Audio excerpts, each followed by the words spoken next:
The broadcast is now starting. All attendees are in listen-only mode. Hello and welcome to GCV Analytics Webinar. Today we are going to talk about the energy sector. As special guest speakers, we've got Jeff Carlson, co-founder of Gcv Analytics, and we are very honored to have Richard Pardue, a venture executive at Chevron Technology Ventures, who is going to bring in his special professional and practitioner perspective. Richard serves as a venture executive at Chevron Technology Ventures, and he joined Chevron about 26 years ago as an engineer, and he's gone through quite a few roles at Chevron, including crude oil scheduler, business analyst, and in most recent times as principal at Chevron Technology Ventures before becoming venture executive. He holds a degree in chemical engineering from the University of California, Davis. Richard, it's a real pleasure to have you here. Welcome. Thank you. Glad to be here today. I'm gonna invite Richard to interrupt my presentation on the energy sector later on at any point he likes, and to add in any sort of valuable comments or additions that he may like. But before that, I'm gonna start with a few introductory remarks about who we are, what we do, and then I'm gonna give the word to Jeff for some data insights on the third quarter of this year. So Masonia is a multimedia publishing group based in the UK, and we publish three very specialized trade papers: global corporate venturing, global university venturing, and global government venturing. And in each of these trade papers, we attempt to answer essentially two questions: who does this sort of venturing that's implied by the title, and how they do it. The major publication is undoubtedly global corporate venturing, and in it we track the deals and transactions with minority stake purchases by corporates of about 2,000 corporates around the world, and all of the data generated from our news reporting goes into our GCV Analytics visualization tool, which is enabled by Gcv Analytics and Jeff. Of course, the same is true for the other two publications. Global University Venturing is focused on university spinouts that get some significant venture funding, and Global Government Venturing is centered on startups that get funding from governments, government agencies, or government-backed investment firms. We also run our Gcv Academy Training program, in which we offer mentoring and special learning opportunities for corporates that are interested in doing corporate venturing, and we often invite speakers from corporate venturing units. In other words, practitioners and people who have done that or are currently involved in that. Finally, we also have the GCV Leadership Society, in which we try to bring together the top corporate venture investors in the US and around the world in one place, and form a sort of a community. And since a lot of our work is about bringing people from the corporate venturing community together, we do a lot of conferences and networking events. And the two next events we have are actually quite near. We have the GCV Synergize Event, which is going to take place on November 2nd next week in New York City, and it aims to bring together corporates and traditional VCs in order to facilitate the participation of corporates as LPs in traditional venture funds that are being raised by other players, and vice versa. Then we have, in the following week, we have the Venture Houston event, which is generously co-sponsored by Chevron and the National Council for Entrepreneurial Tech Transfers. Its focus is going to be mostly on the energy sector and, of course, on university venturing and university-driven innovation in the United States. So both events are pretty interesting. If any of the people listening or watching this after the recording are still interested to attend, I believe tickets can still be purchased. So stay tuned for that. Other events that we have ahead of us, we run a sort of a networking event in Finland. The Slush event, which we co-run along with the Helsinki Business Hub, and then comes the our major event in the United States, that is the Gcv Innovation Summit, which takes place in Monterey, California. Next year is going to take place on January 30th and 31st. Last event, which was this January this year, was a great success, as we had over 750 people from corporations whose total annual revenue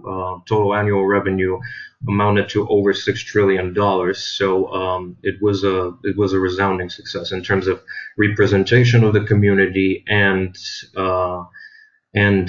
merely presence of all those important players. So it seems like next year's event is going to be just as large and probably even larger in scale. So stay tuned for that one as well.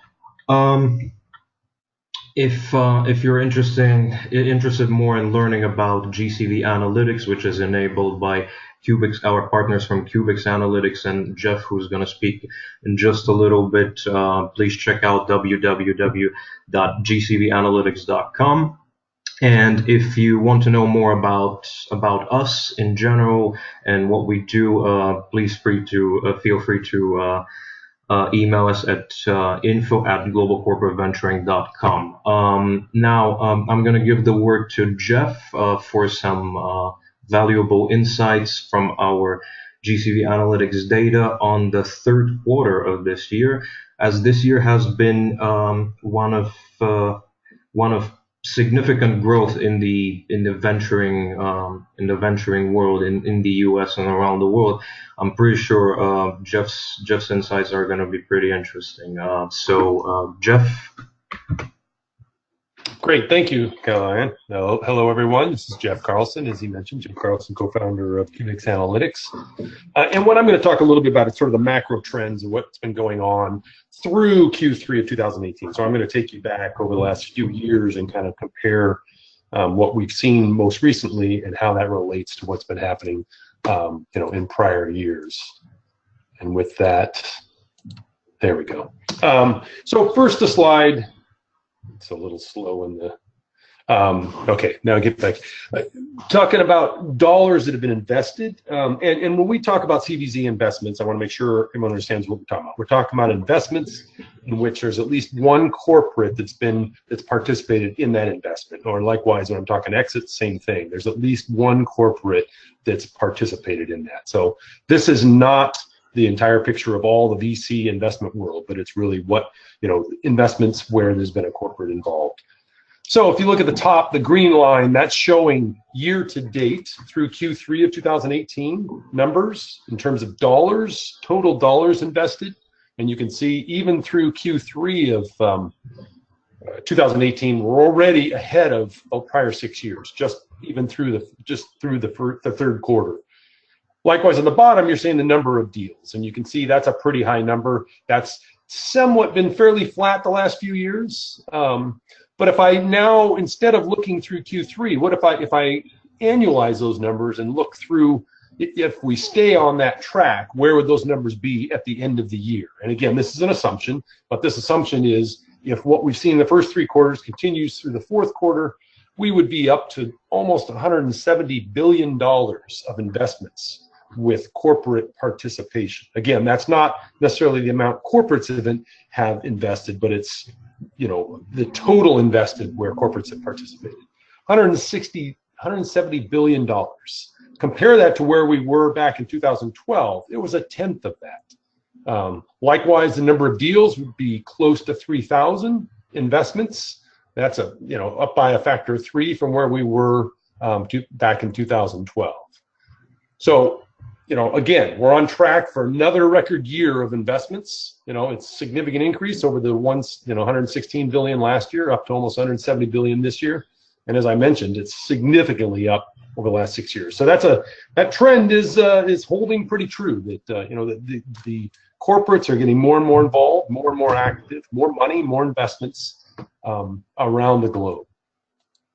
If we switch our gears and look at exits, again, we see through Q3, we see almost $32 billion of exits where corporates have been involved with 66 deals done. And just like I did for the investments, if I then annualize that and look at what that would look like by year end, if the same trend continues, we would end up with a record number of deals, exits by the end of the year, as well as a record amount of money associated with those exits. So overall, the corporate investment world, very healthy, continues to increase year over year. Significant money going in, significant money coming out. So it seems quite healthy in that regard.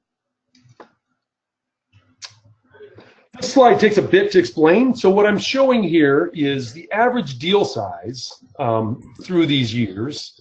And you can see, so the gray bars with the numbers next to them represent the average investment size for each of the years, 2012 up at the top through 2018 year to date. And you can see that has risen significantly over the years, up to almost 70 million as the average investment size in 2018.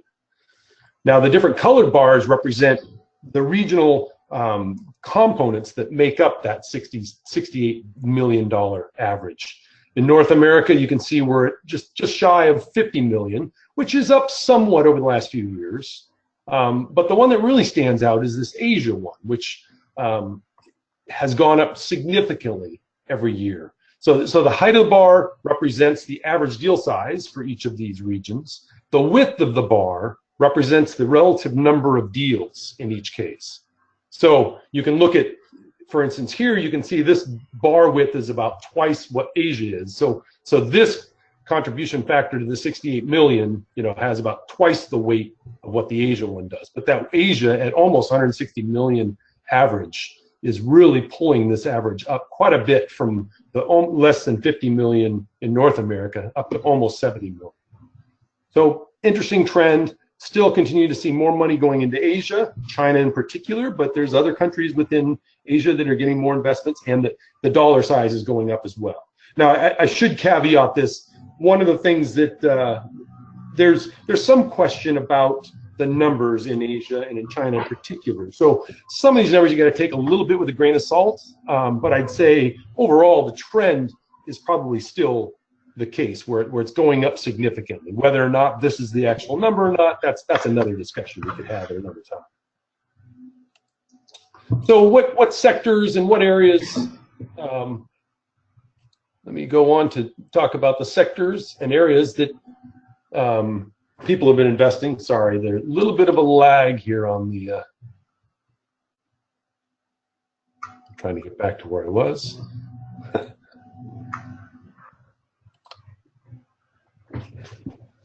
All right, so now let's go back and look at Q3 of 2017. On the right here, I'm showing by sectors, the sectors as defined by GCV, the dollars invested for each of the sectors, and the number of deals by sector. On the left, this gives you sort of a qualitative word cloud that shows you the key areas of investment. The larger the size of the text, the more money that's associated with that particular keyword. And so it's sort of a qualitative way you can look at this, and you see a lot of brown, you see quite a bit of the light purple here, and those are the services and transport in particular. You can see, you probably recognize, transportation, auto tech, autonomous electric vehicles, no big surprise. So back a year ago, Q3 of 2017, we were seeing a lot of money going into services and transport in particular. Now I'm going to kind of fast forward a little bit, go into Q4 2017. Transport seems to be overwhelming where we're spending the money, a little over $12 billion in transport. And again, you see a lot of the large brown text in here, the different areas where there's a lot of investments going on. If I continue moving forward to Q1 2018, now you see a little bit different. Transport still on the top, but services, consumer, and health have all increased dramatically. So you're seeing a fair bit of the green, the light blue, and the purple, and you're seeing a variety of those coming in. Transport's no longer the big gorilla, but it's still at the top, but it's got some other ones nipping at its heels in Q1. Now I'll move to Q2 2018. Picture changes quite a bit again. Now financial services all of a sudden shot way to the top, almost $18 billion in financial services. Something called cryptocurrency and blockchain is probably driving a lot of that, I would say. You see a lot of consumer going on here as well. Transport's still near the top, but the financial services came shooting to the top in that time frame. And then finally, getting to Q3, now we see another, it's changing quite a bit quarter over quarter. You see a lot more red in here. IT has bubbled to the top. A lot of these IT, the cloud computing, hardware, information technology, software. So IT and health are now at the top. Financial services and transport have dropped significantly from where they were prior quarters. So it's interesting to see quarter over quarter, by sector and by key areas of investment where that's been happening. And at this point now, I'm going to hand it back to Kellyanne, and he's going to talk more and delve into the energy sector in particular. Back to you. Thanks so much, Jeff. Very, very interesting presentation on the numbers and how they've evolved over the quarters, over the past year and a half. Now I'm going to talk about the energy sector now, but before that, I would like to invite the attendees to please write their questions in the question section on the site, and after I finish my presentation, we will have a bit of a Q&A with me, Jeff, and our guest Rich.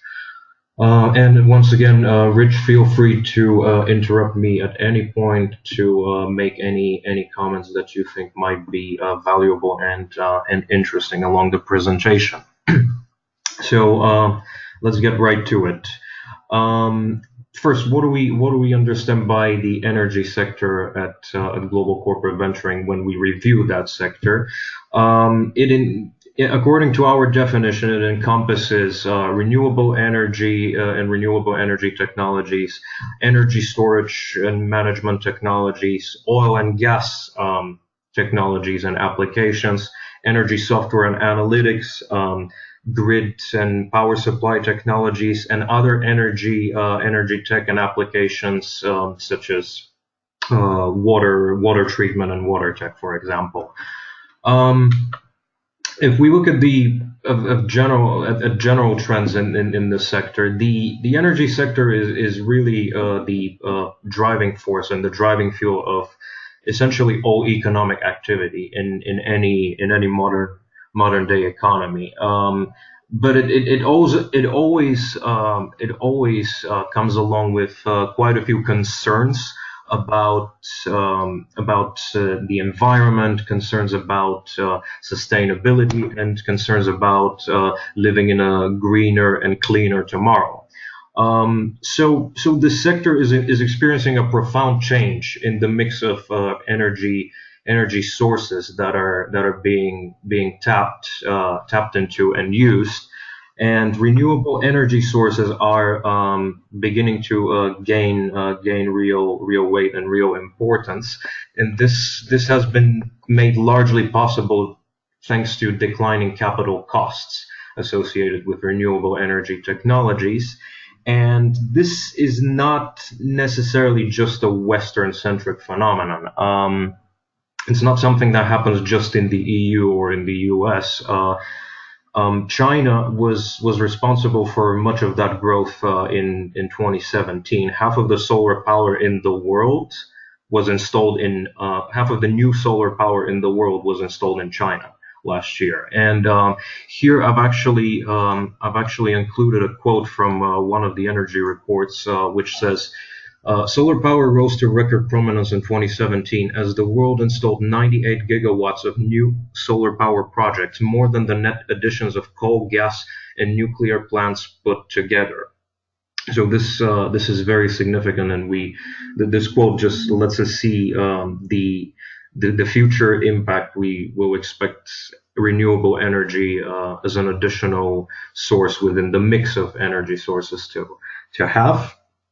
In terms of other developments in the sector, there's also quite a bit of expected growth in China and in East Asia in water tech and water treatment technologies. There have been, very importantly, quite a few breakthroughs in energy storage technologies that are expected to enable electric vehicles and making renewables more scalable.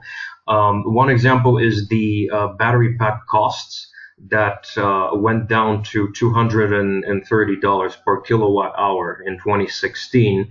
And that was down from $1,000 per kilowatt hour back in 2010. So this kind of explains or comes to show why it's more cost effective and more cost viable to tap into renewable energies today than it was 7 or 8 years ago, in a way. One of the major challenges of the energy sector and of the industrial sector, broadly speaking, would be the decarbonization of industry. And there are some estimates being made that if we want to decarbonize heavy industry by 2050, the estimated cost could vary between $11 trillion and $21 trillion, and they would require much more non-carbon generated electricity than is presently available in the world market. So those are definitely financial and very much technical challenges that should also be seen probably as quite a few opportunities for entrepreneurs as well.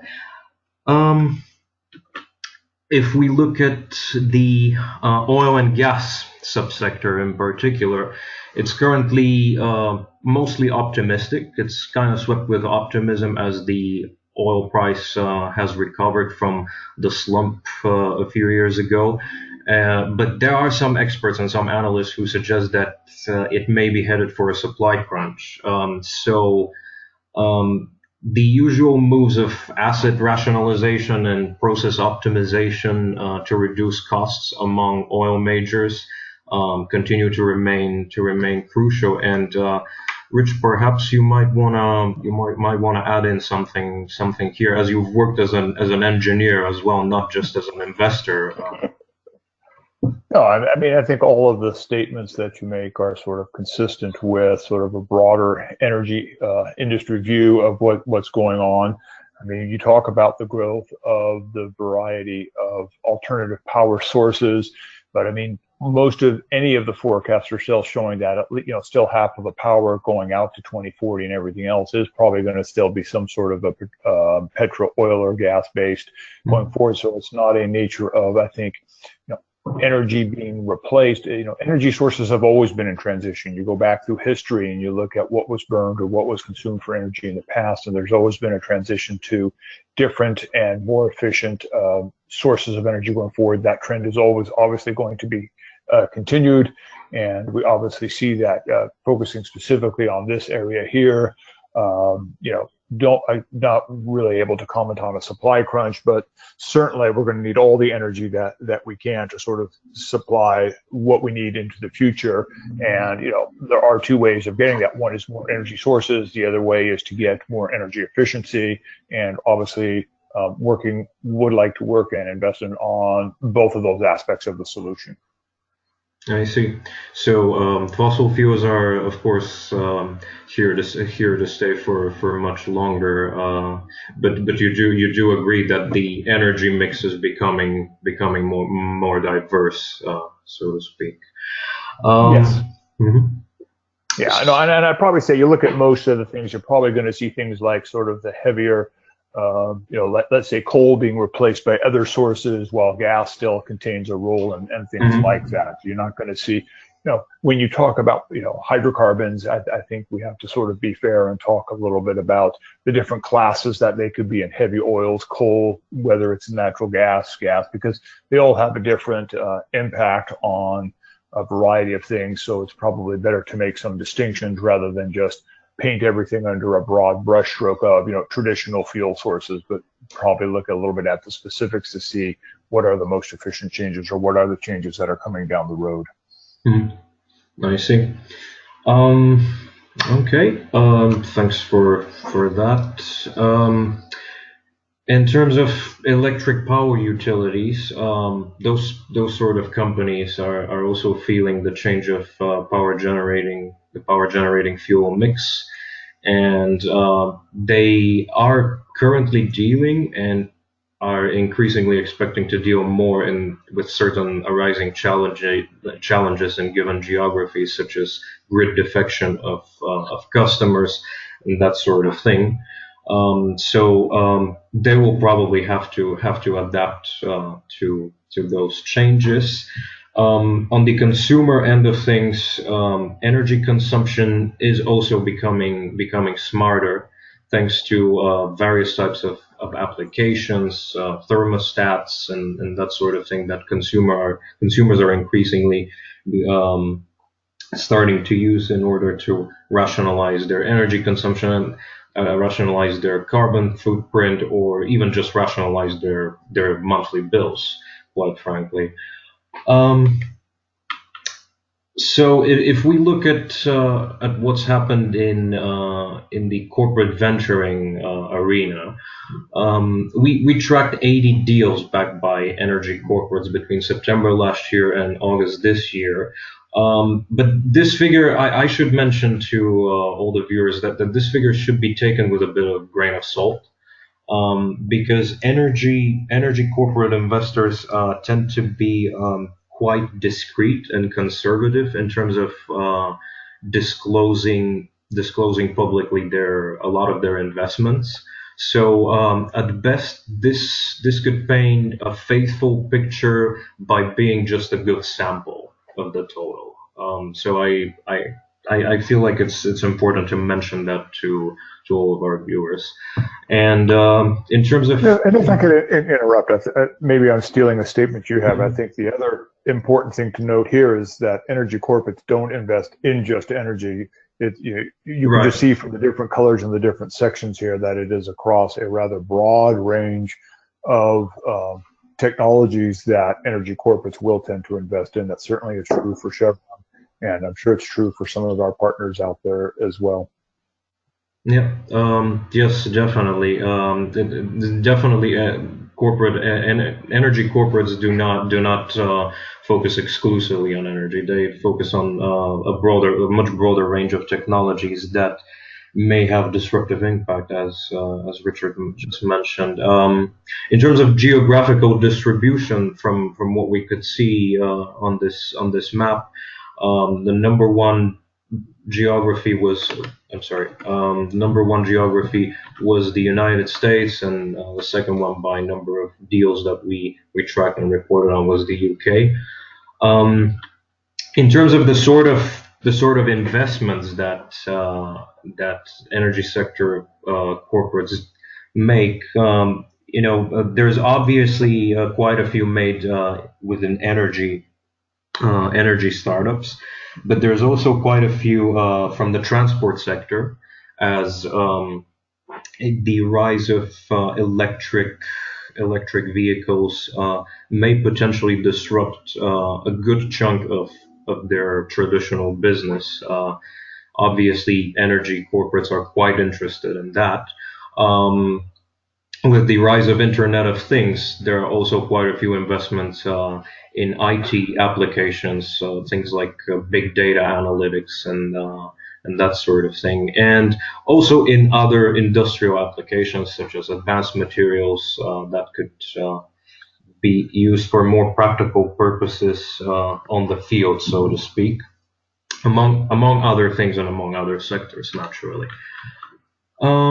If we look at some of the co-investments of energy sector corporates, we see that there is quite an interesting range and mix of such emerging enterprises. We see charging solutions for electric vehicles like ChargePoint.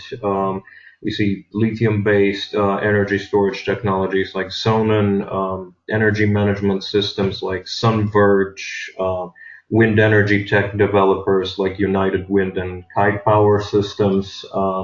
We see chemical product developers like Luxassure, analytics software like Mana, and even thermostat makers like Ecobee here. So it is, as Rich pointed out, quite a diverse investment thesis.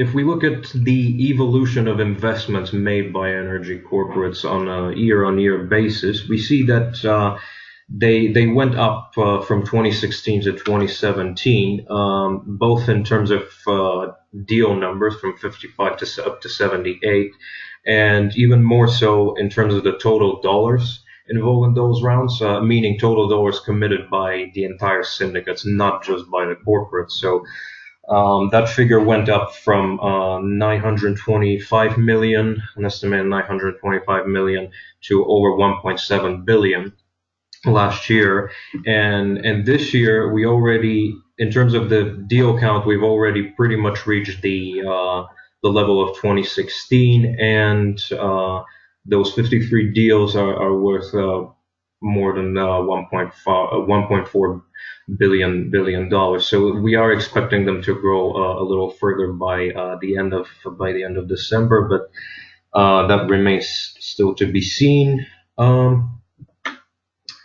The top investors within the energy sector include quite a few corporates from the oil and gas subsector. We see Shell, BP, along with RWE, Energy, but also we see Saudi Aramco, Chevron, Repsol, Statoil, and so on. So corporates from the oil and gas have been quite active over this year overall. I think that's a fair statement to make and a fair thing to say. Then in terms of top corporates from the energy sector and from other sectors investing in energy startups, the top ones would be Shell, the Germany-based chemical concern, BASF, BP, and also the Free Electrons accelerator / venture fund that was launched and announced its 21 investments. So that one came first on the top of the chart. And we also see other investors like banks like BNP. We see transport players like Volkswagen and just industrial players like Siemens also on these lists here. When we look at the breakdown of investments in energy startups, we see that over the past 2 years, there's clearly a trend for renewable energy technologies and energy storage to be the largest chunk, along with oil and gas applications. And last year also energy software and analytics received quite a few rounds. So it remains to be seen how it's going to look like by the end of this year. But all seems to indicate that this sort of trend will continue by the end of December. In terms of the top deals by energy corporates that we reported, some of them are fairly interesting. The Tauzi, I hope I'm not terribly mispronouncing that.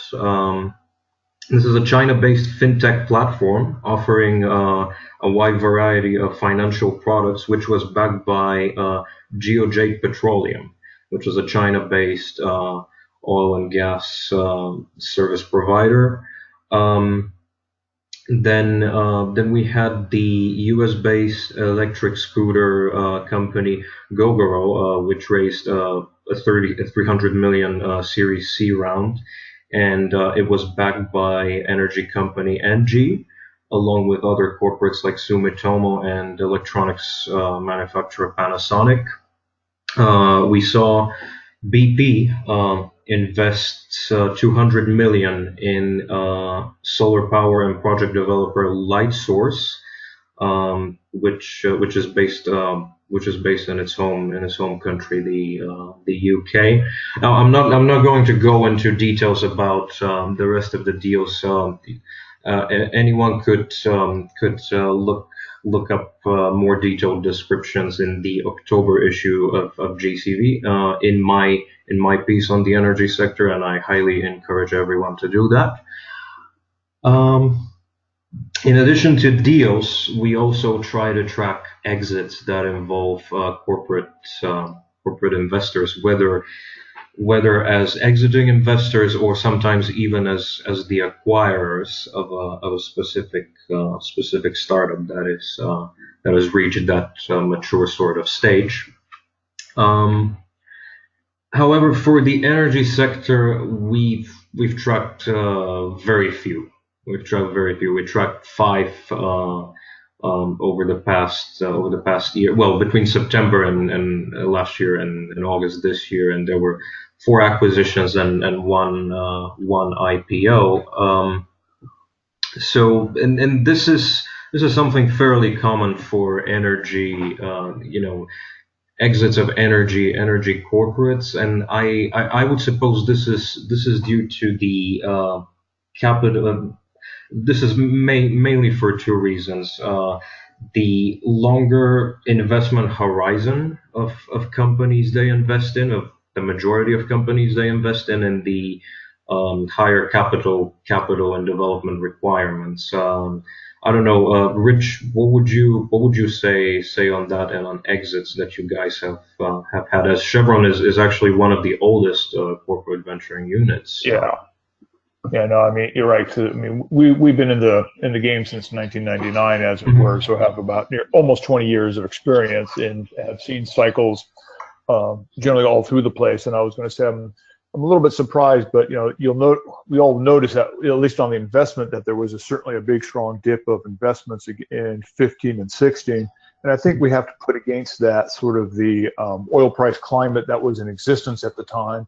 And how the oil industry overall reacted to that in terms of just trying to become more efficient with their operations. Now, one would think that disruptive times like that would spur innovation, but I think it took a while because the industry tends to, I'm not going to say conservative, it tends to be a little bit slow moving sometimes, but we're now seeing some of that capital being released. But as you point out, at least on the exit side of things, a lot of the industries that are being invested in are very capital intense, do have a longer timeline to horizon, and to be in a mature position where somebody really needs to either acquire them or have them go out on the IPO market. There are still a lot of competitive or competing technologies in a variety of these sectors.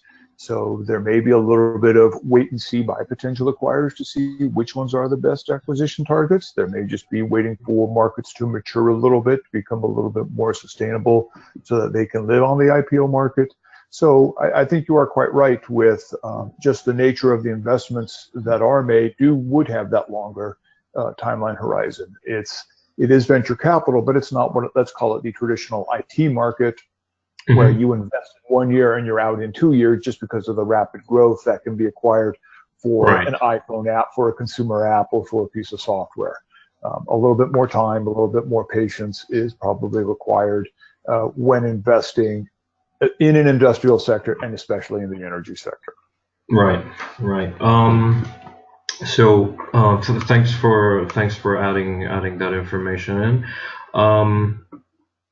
Then if we move on and look at the top exits involving energy corporates, also very few. Like I mentioned, we saw the IPO of Bloom Energy. Bloom Energy is a fuel cell energy system that was backed by utility E.ON. And it raised $270 million on NASDAQ. Then we had the acquisition of smart lock, smart home system August Home by the lock manufacturer Assa Abloy, and that company was backed by quite a few corporates from a variety of sectors. As you can see, you even see Comcast, the Creative Artists Agency, KDI, Liberty Mutual, Qualcomm, and so on. But also, more importantly, by AGL Energy. So that was one successful exit, though the amount was undisclosed. Then we had the solar system provider Phoenix International that got acquired by Engie, and was previously backed by telecoms firm Orange and industrial concern Schneider Electric. Then Shell acquired a company that develops charging stations for electric vehicles called New Motion in its home country, the Netherlands. And there have been actually other corporates that have made similar investments, whether acquisitions or minority stakes, like BP, for example. So so charging stations and charging solutions for gas stations and that sort of network, it is something that oil majors are looking into increasingly. Moving right along, we also track funding initiatives that target the energy sector, and we saw a bit of a decrease from 27 such initiatives in 2016 down to 25. And also a bit of a decrease in terms of the dollar estimates, as you can see. But it seems like an estimated almost 2.5 billion were raised in 2018 by August. So things are probably not as gloomy as they might seem from the previous year right now. Most notable funds, we had the China-based Sinopec Engineering Group raised launch a CDC unit called Sinopec Capital and equip it with almost $1.5 billion. The firm will invest in new energy, AI, advanced materials, and smart manufacturing. We also saw the French oil major Total partner up with Cathay Capital for a fund called the Cathay Smart Energy Fund, which will target renewable energy, storage technologies, and grid technologies. Here, perhaps towards the bottom of the list, there was also the Future Energy Fund launched by Chevron, which was $100 million fund. So, Rich, would you like to tell us a bit more about that fund and what geographies you're going to be targeting, about its investment thesis and that sort of thing? Well, I mean, yeah, the Future Energy Fund is just the next fund that is being administered or monitored by Chevron Technology Ventures. It is, like all of the other funds that we did, completely funded by the parent organization, no outside money involved with that. And it is going to be very similar to the other venture capital funds that we've had in the past. I would almost consider this our sixth fund that we have issued since we have been done. We're basically just going to be looking at things that are related to the future energy that is out there, and in terms of looking at, let's call it sort of sort of the four global trends I think that we would be looking at. I don't think we're going to have sort of a global focus on it. It is going to be worldwide, just like our other funds are. But it's going to be things like decarbonization, decentralization, digitization, and electrification. Very general themes that I think everybody is dealing with going forward on this. And I mean, yeah, and I'll just leave it at that. Leave it at that for now. To what extent does that fund reflect any sort of shift in strategic vision for the future of energy at Chevron, and to what extent is something to what extent is it something new to you guys? I think, I mean, our mission has always been to really go out and champion innovation, as well as looking at the integration of emerging technologies within Chevron. I mean, if one could say maybe the only change is maybe we've evolved a little bit by saying, let's put a strong emphasis on the word future energy, rather than just calling it a VC fund, or rather than just calling it a simple fund number on that. And I think it's going to, it reflects that continual investment into research and innovation is basically going to be the success for the future, and to prepare for the future of what's coming up. And because we've seen these long lead times, as we've discussed in prior slides, we have to sort of invest now to position ourselves for the future going forward. I see.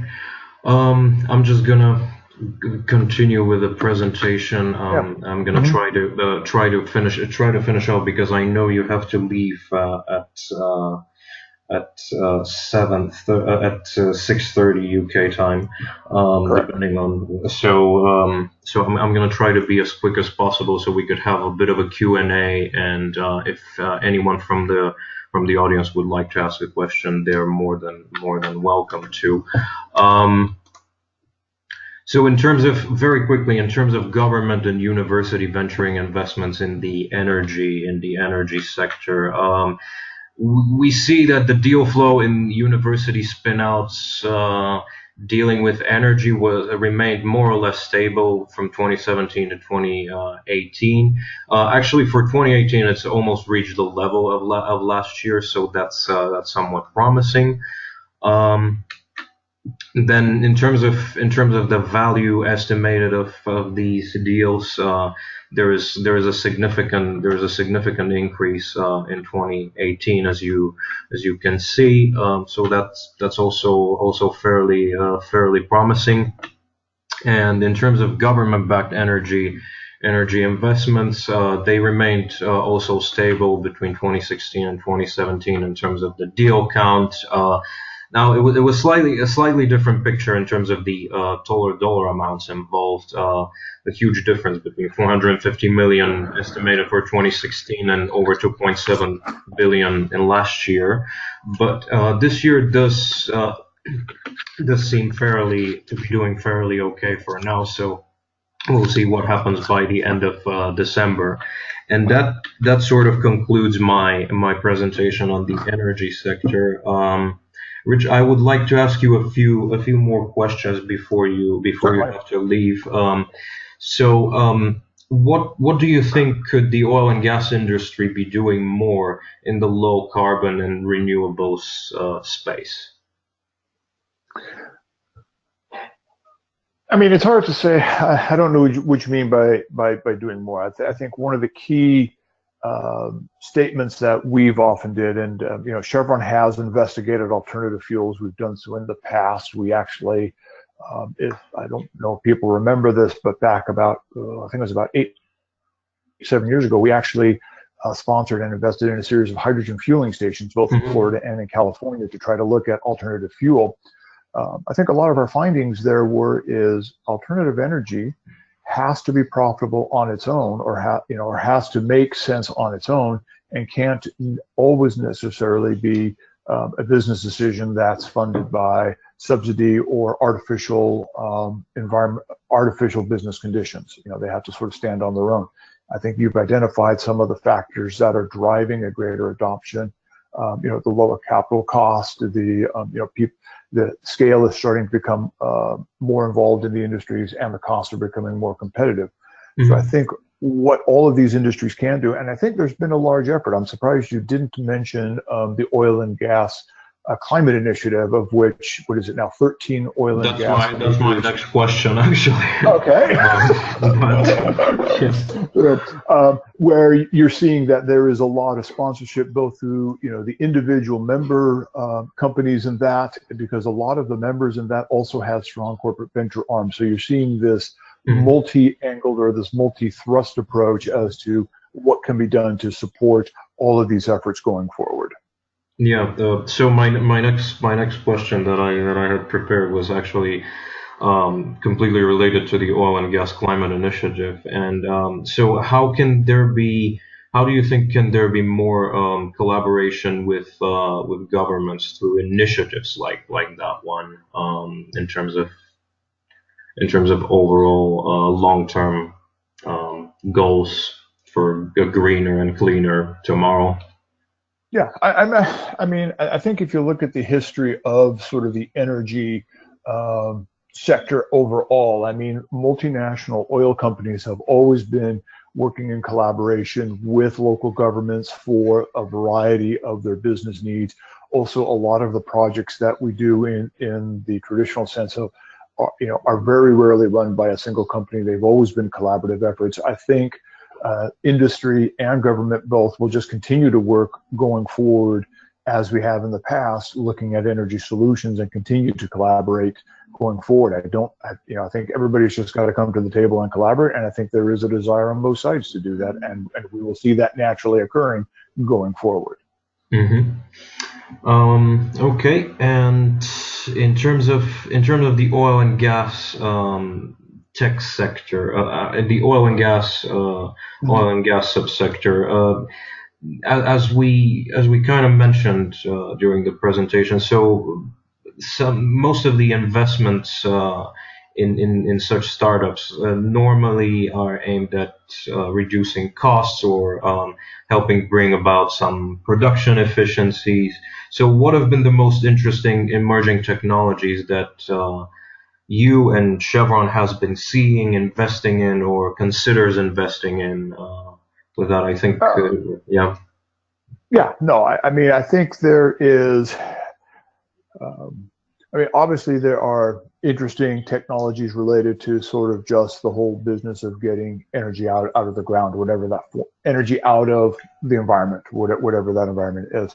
But I think as we go back to that other slide that you had that shows that we're not just investing in the oil and gas sectors, we're investing in a lot of different sectors. What people don't realize is I think oil and gas is a very heavy user of information technology resources.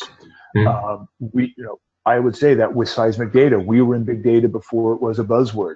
I think all of the signal processing and large data sets, oil and gas has always been on the forefront of trying to handle a lot of that.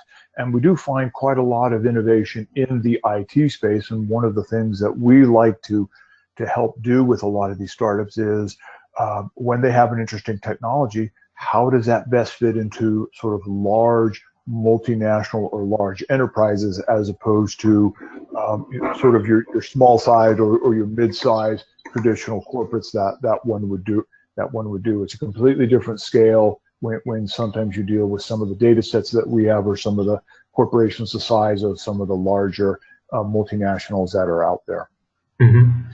About a year ago or so, I interviewed your colleague Kamal, and one of the things he mentioned was that one of the biggest challenges for Chevron Technology Ventures and for most corporates within the oil and gas subsector is finding oil and gas startups that are large enough or just willing to scale large enough.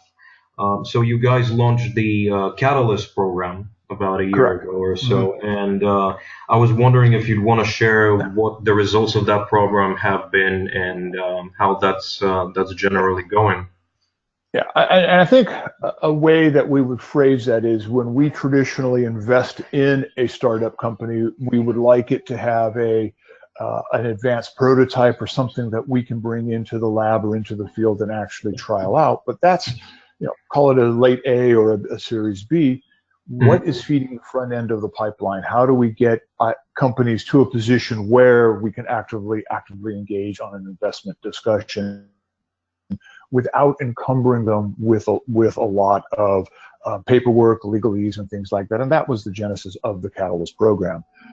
We have invested in about 6 companies right now.